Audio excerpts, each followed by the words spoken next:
Hi, I'm Alan Murdoch. For the past 20 years, I've been buying, fixing, and selling properties right here in Southern Arizona. And I want to buy your property. Whether it's a house, apartment, commercial building, or vacant land, regardless of the condition or the situation, I want to talk to you. When you sell to me, I pay cash and it's hassle-free. No repairs, no closing costs, and no commissions. If you have a property you don't want to deal with and you want a quick solution, call, text, or visit selltalon.com. Again, that's selltalon.com.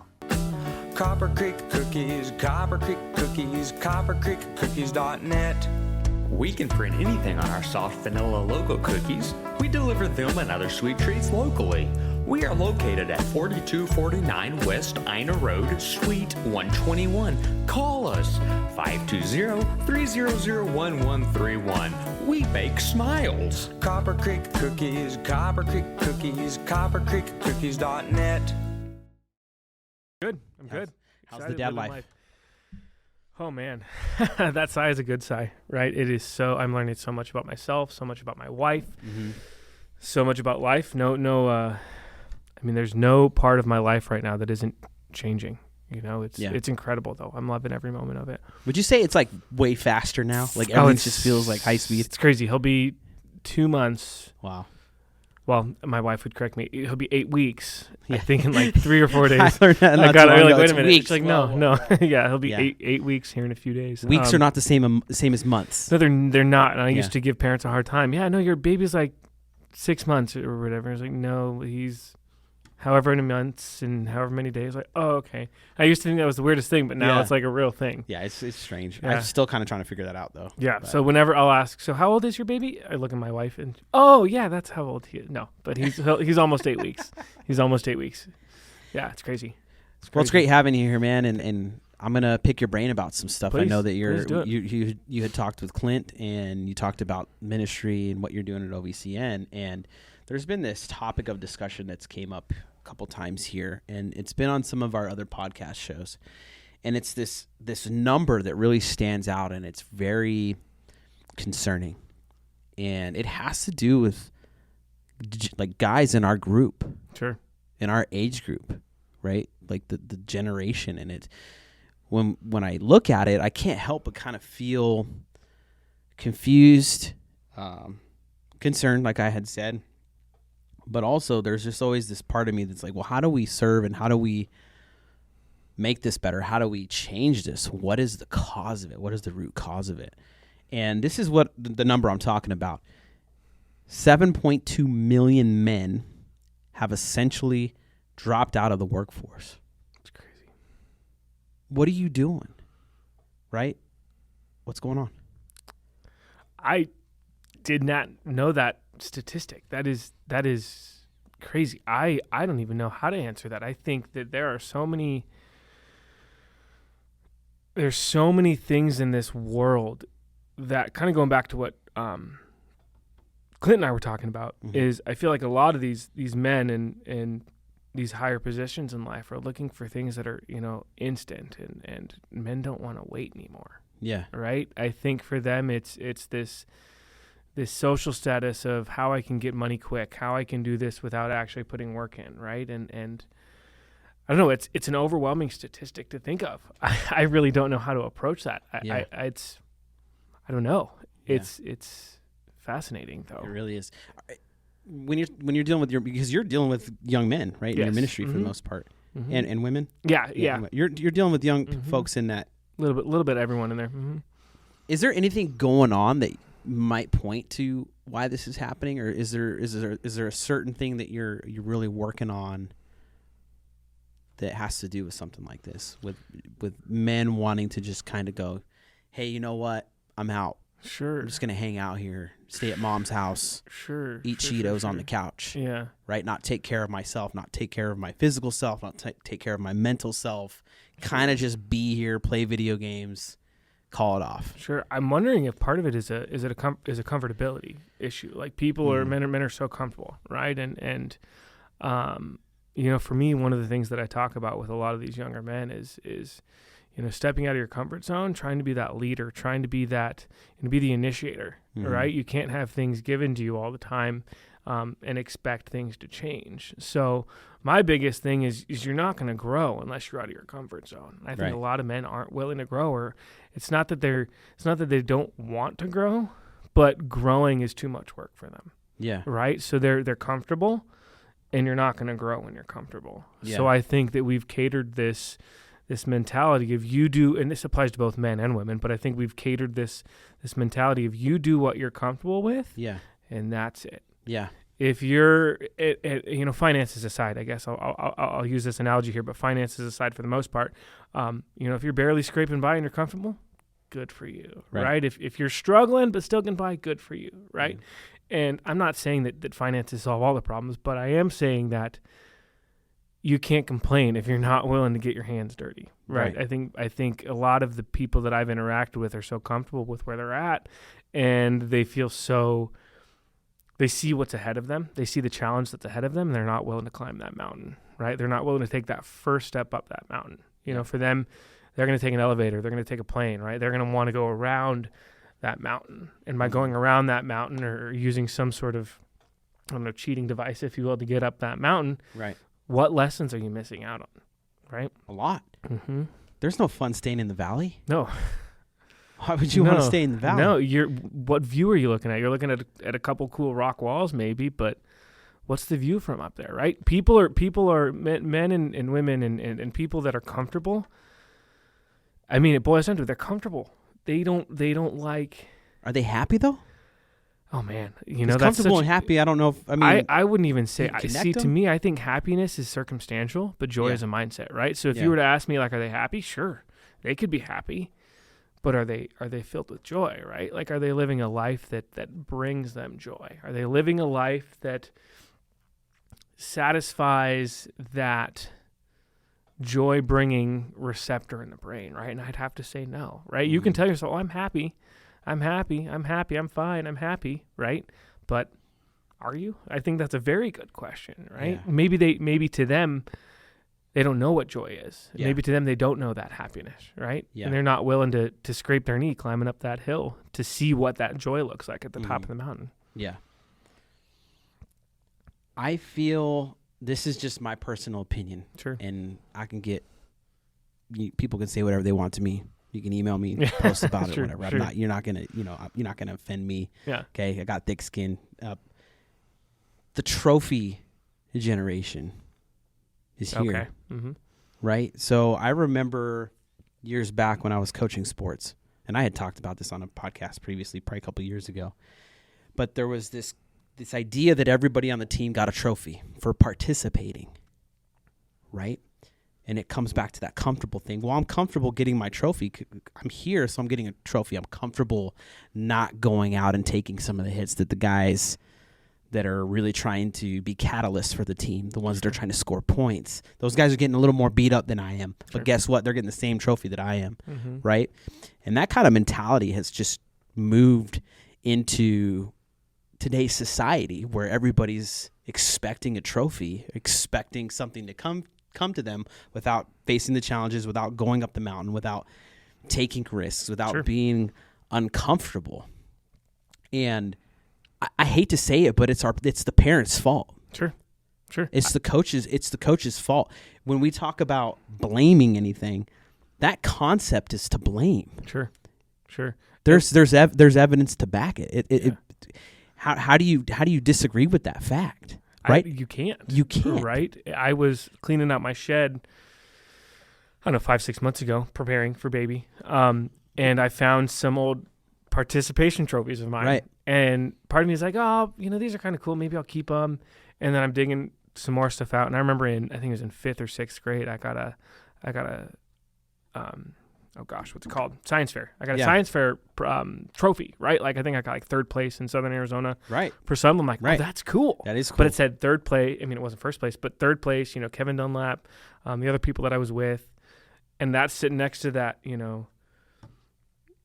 great soccer year, 2001 or 2002 or whatever. And I was like, wait a minute, I see myself keeping it. I haven't thrown either one of those away yet, but looking at the two of those, that science trophy, I was like, that's pretty cool. I earned that, right? Yeah. But that other one, it was given to me. Well, what does it signify, though? That other one, right? Like, let's talk through that. What does it signify? Which the participation one? That you were there, right? That you went through the motions is what I would think. I think that, I don't know, thanks for showing up, right? Yeah. Thanks for being here. Yeah. Thanks for, and I'll kind of plug what you said, this might be an unpopular opinion, but, on a little Johnny that's sitting in the corner, picking his nose or whatever, he gets the same trophy that, David gets. And David was running up and down that field, right? So it's when you put it in those are very two extremes, right? And of course you have people in between, and am I saying that person that did all those great things deserve that trophy? Absolutely. But on the other side, what does that look like? Right. It's interesting. Yeah, and it brings the question: how do we get here to 7.2 million men not in the workforce? Crazy. Well, I'd be interested to see the demographic, like the ages on that. Yeah, right? Are there ages on that? Are there? Yeah, I believe so. I know it's in our age group, man. Because how old are you? I'll be 30 in November. 30. Yeah. So I'm 34. Yeah.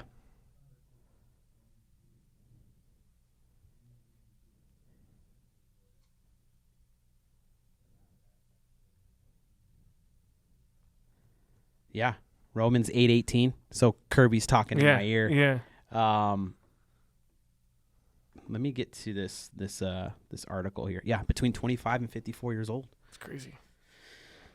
Now, I get it, that higher area, but the fact that it's as low as 25, like those are individuals that are potentially just getting out of college, that have college degrees, that are 25. That's prime right there, right? That's where you kind of can go and start making that impact for yourself and for others. Well, if it's been given to you without any effort, how are you going to start working on that on your own, right? How are you going to, if it's been given to you all these times, and then all of a sudden it's not being given to you, how do you then know how to work for it? Yeah. Right?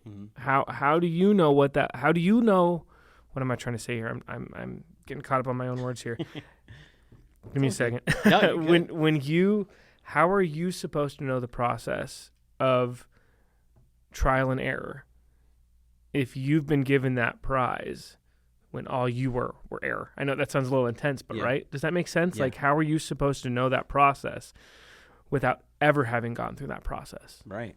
And time's ticking.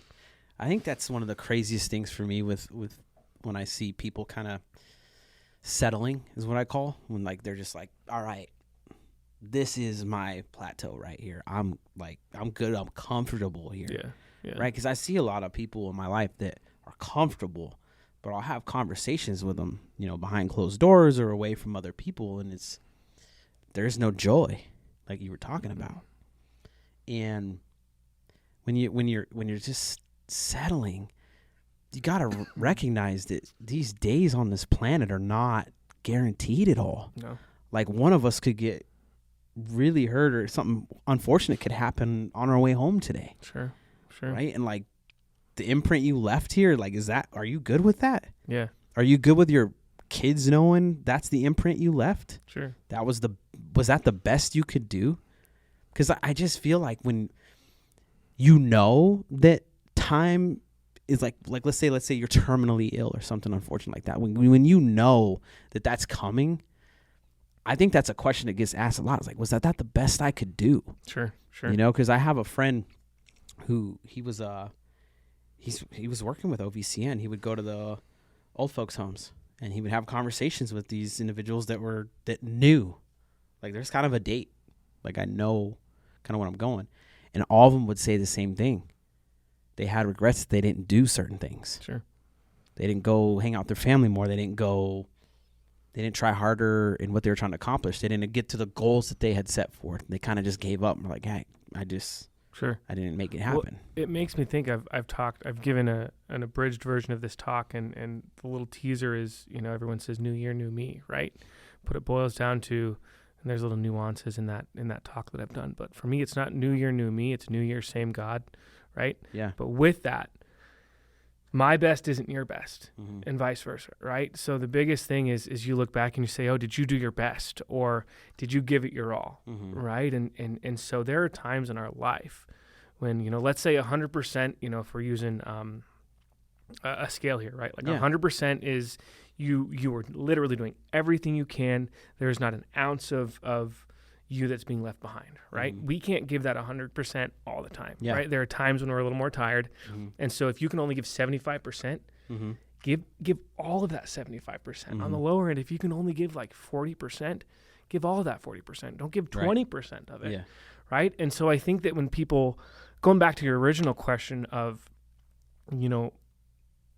men in the workforce and people being comfortable, Yeah. I think that we have to recognize that there's so many people with this mentality of, if I can't give all of myself in this moment, then why give any of myself, Mhm. right? And so it's this huge sacrifice, if you will. It's not sacrifice, that's not the right word. It's this exchange that isn't reciprocated, right? Mhm. So when you're given 100%, regardless of what it is, there's going to be some return, or at least there should be some Yeah. return, right? And so for us, we're so comfortable with recognizing that, okay, I'm getting 100%, I'm going to get a decent amount of stuff back, right? Yeah. If I'm only given 40%, Mhm. then why? I'm not going to get the reward that I wanted. But then it goes back to that thing of your imprint, Mhm. right? Are you tiptoeing in the sand? Yeah. Or are you taking big, confident steps, Mhm. recognizing that those steps are going to be behind you forever? Yeah. People are going to see that. They're going Right. to see maybe when you broke a leg, right? Mhm. But they're going to see that this is going to sound silly. They're going to see the imprint of that leg dragging across the sand, Yeah. right? Yeah. They're going to see that you tried in that moment. You Mhm. gave everything that you could in that moment. So Right. I think, I don't know, I love that analogy of 100%, 40%, 70%, wherever it is, Mhm. give everything that you have in every single one of those moments. Yeah. Yeah. Yeah. Because that's another thing too with social media. We were talking about, like, you can't give those like what do you call them, influencers that are like, Yeah. you got to get up at 3 a.m. You got to run every day. You got to do this Yeah. every day. No, You know, thanks. you're like, that's not sustainable, right? No, it's What not. you're That's talking another good about, part, yeah. that's that sustainable best, Mm-hmm.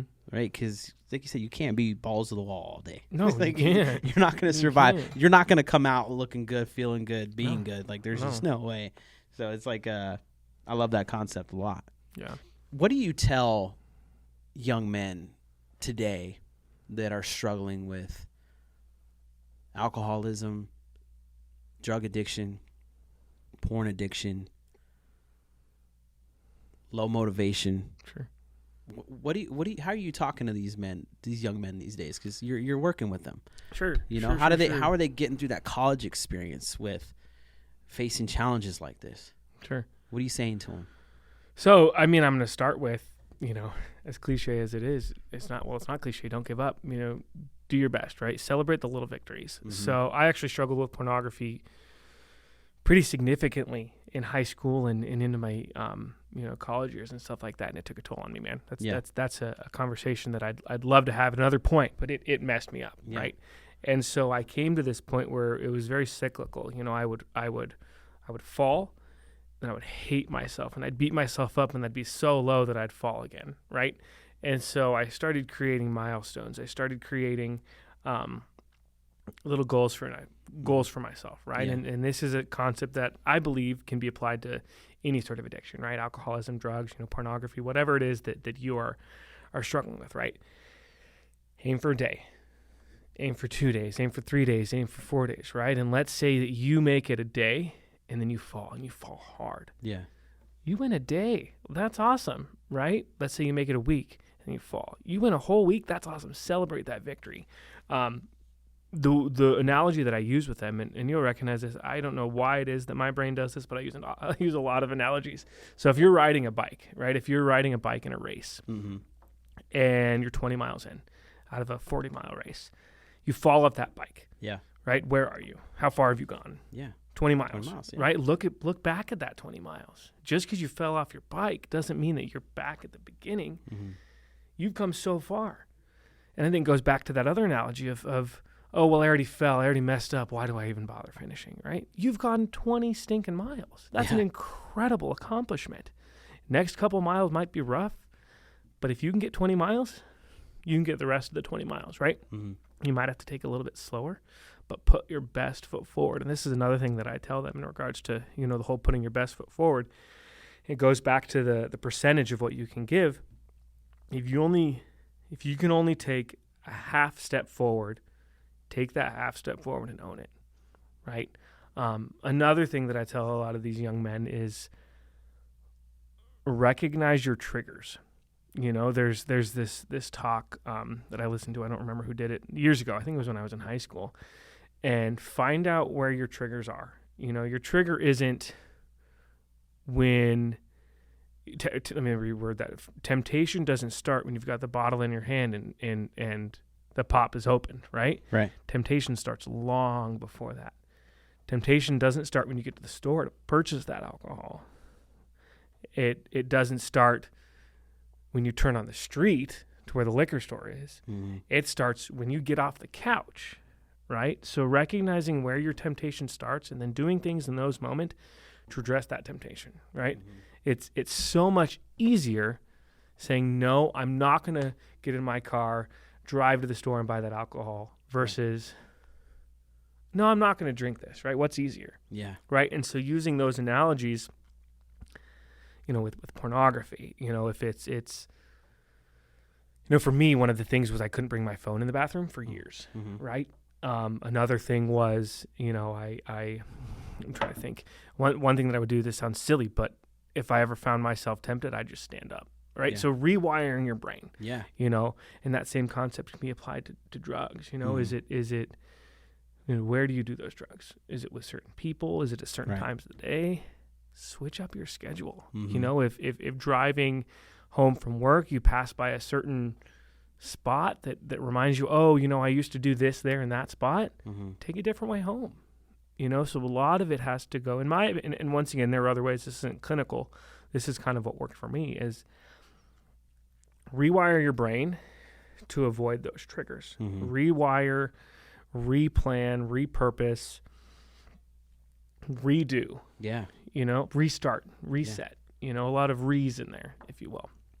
Yeah, change the pathways here by changing the pathways here. Exactly. Yeah, make it tangible. Don't just say it. Here. Yeah. Do it, right? Yeah. Call people. My older sister and my brother-in-law have been really, I think I don't want to get this wrong, they're 7 or 8 years sober now. And they do a lot with CR, a lot with Celebrate Recovery. Yeah. Find a group. That was another thing. My buddies and I had our own little group where we would talk about, hey, this is what I face today. Mm-hmm. This is when I get tempted here. You can't do it alone. No, you can't, man. You can't do it alone. Waiting for you to say that. No, I'm building it up. You can't do it alone. Don't get caught up in the idea that you can't either. It's okay to it's okay to have other people. It's okay it's okay for you to get help and to ask for help, and it's okay for others to ask you for help. Well, I think it goes back to what you're saying. We're so independent, right? We're so I want to do this, I want to do this, I want to do this. Okay, good for you. But at what point do you recognize, I can't do this? Yeah. Right? I think it's so important. We are,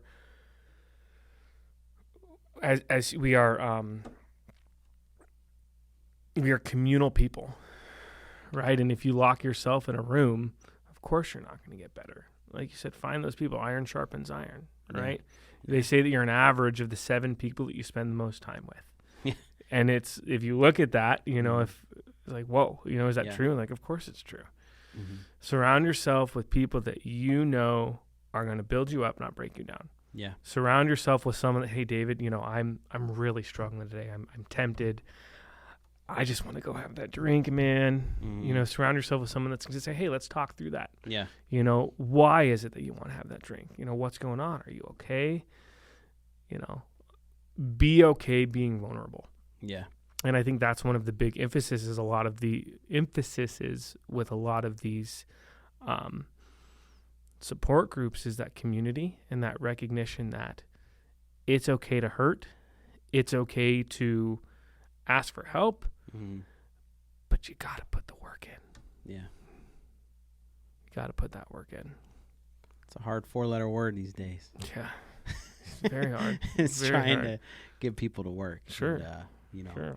This has been a great conversation, man. I think it's good to have people in our age group here talking about this stuff because the content we've created today can be used on a bunch of different platforms we have for people that are, going through stuff or having a hard time, and I think just the stigma that it's, I can thank my wife for this a lot too, is it's okay to talk and be vulnerable. I struggled with that for years, man. When I was a law enforcement officer, I would see a lot of people use alcohol as a way to kind of ignore what they saw or just the stress, you know what I mean? And like, I'm not going to jump into this victim mentality of like, oh, I saw this. And it's like, I chose to work that field. You know what I mean? I chose to be in those situations where heart was racing and you're kind of scared, or you see stuff you saw people, they lost their life. You saw like that was it. You saw their last breaths kind of thing, and that happened a couple times. But the best thing was just talking to somebody about it now, like just letting it out. Like, hey, what did you see? How did you feel? Kind of thing. Like, that was way more powerful than hitting the bottle. You have to process it. Because the bottle just suppressed it for a couple hours, right? And then it puts you in this state of mind where you're not really you. Sure. Right? So it's it hasn't been processed at that point. Yeah. No, go for it. Yeah, so like going out, like, oh, I'm just going to go out and like suppress this stuff. Like, it's just like, it's not even cool. You know what I mean? Like, and, when I was younger, I went out and stuff, and I look back now and I'm like I don't have any regrets. The only regret I have in life is I should ask my wife to marry me a little earlier. You know what I mean? That's the only thing I can go back and like definitively say, you know what, I should have been a little quicker on that, because she's such a great person, and I'm blessed to have her in my life. But like, I don't go back and like, I learned from all that stuff. But then there was like a point where I was like, you know what? Like, this really this isn't fixing what's going on. Like, this is just compounding kind of what could happen. And unfortunately, I've seen that compound with some people that I've known or have met, and some of them, they committed suicide. Yeah. Like they just were so stuck in that mode of just trying to suppress everything that they took their life, man. And it's like, if you would have just talked to somebody or like reached out and been okay with that. Yeah. Like, it bothers me. My mom does suicide prevention for a living. So, So anytime I hear about, someone who's died by suicide, it is just, it's heartbreaking. Yeah. Right. That's another, I could tangent on that, but you know what? And I don't mean to laugh at it. The only reason I'm laughing is because we have so much to talk about. And I think that we're going to have to do more episodes. Please. I think we're going to need to talk more. I think there's a lot that you have to offer people in our age group. Sure. And it's, they don't got to go pay money or anything for it, man. If they take one little thing, if we change one life out of this conversation, if we prevent one bad thing from happening, that's a W. Right? Oh, of course. Quality over quantity. Work is done, man. Like, that's pretty much it. But is the work done? No, it doesn't ever end. But is no, the not work in our done? world, man. No, never. No, we like, people don't realize, like, this podcast right now, we're choosing to be here. Are you getting paid right now? Oh, of course not. I'm not getting paid right now. None of us. Like, we're just not getting paid. Mm-hmm. We're doing this out of a choice we made, out of passion we have for helping others. Sure. And I agree. I think we live in a world where we need more. I don't want to say we need more free advice, because that actually might be a bad thing, but we live in a world where people are afraid to share their opinions because it doesn't go with the status quo, right? We're afraid to share experiences because we think that we're going to be thought of differently, or we're going to be looked at, or people are going to think, oh, Kevin struggled with that. Who the heck is this guy? Yeah. You know what I mean? And so we need to promote vulnerability. Yeah. And this is kind of going into the vulnerability thing. This is just me asking you a question, and I'll kind of give my perspective on this whole idea. When people get vulnerable online, on social media, with like all these followers they have, my opinion, nobody's asking right now. Okay, yeah. I know nobody's asking about this, but I don't feel like that's a good idea at all. I think it depends on the purpose, right? Yeah. So if and this is going to sound like I'm bragging on us. I am a little bit, but that's not the point of it, of this, right? If you have someone who's going on Instagram, going on TikTok, whatever it is, purely to get likes, purely to get reactions, right? You sure, you might be emotional, you might actually have these real emotions, you might be sad, but why are you putting this online? Are you putting this online because, hey, feel bad for me?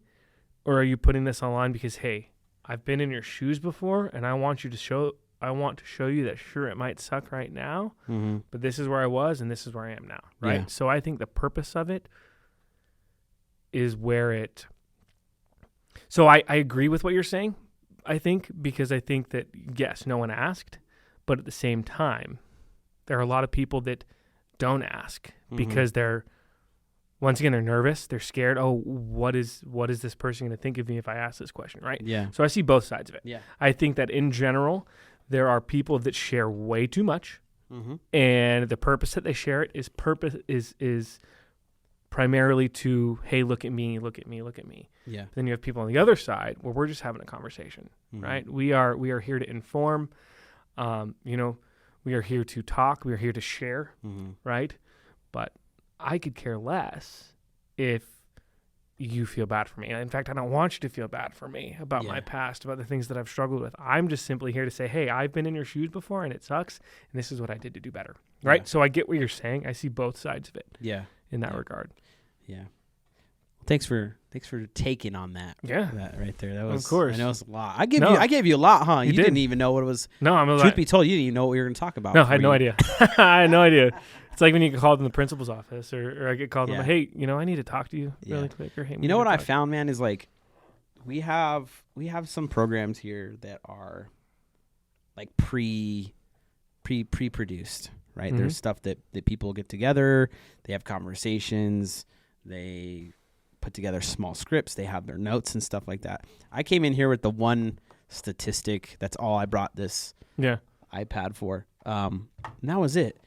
And I found that a lot of the really, really good stuff that we have, the ones that get a lot of listens and views, are a lot of the ones that we don't do the pre-production. Sure. Where we come in raw and we just go for it. It's not forced. Kind of like what Clint and I were talking about earlier. It's not forced. It's not being squeezed out. It's coming naturally. Yeah, absolutely. Kevin, appreciate it's been a pleasure brother. having you, man. We'll get you back here. Yeah, let me know, do man. Some more. You're natural, dude. Thanks. I see why OVCN grabbed you, man. I really Thanks, do. man. And they're lucky to have you. And thank you. I'm lucky to have you in my life, man. I appreciate you. It, brother. All right. God bless you, man. Thank you. Hey, make sure you subscribe to our channel, Live the Dream Media. This is the Now You Know podcast, and we want to give a shout out to some sponsors that have made it possible for us to have our gear, for us to be able to put out these kind of messages. First one's selltoallen.com. The next one is Bulldog Inc., who has created all of this merch for us. You can go online, purchase it, have it shipped to your house with ease. They're a local provider. That's a clean Kevin's going to buy one soon. Of course. But if you want some stuff, we have some other things, some new hoodies and stuff coming out. Go check it out. Remember Bulldog Inc., it's over on Ina Road. Make sure you visit Local Marana. If you're in the Marana area, you're looking for businesses to work with, looking for things to do, food to eat, Local Marana. Thanks again, guys.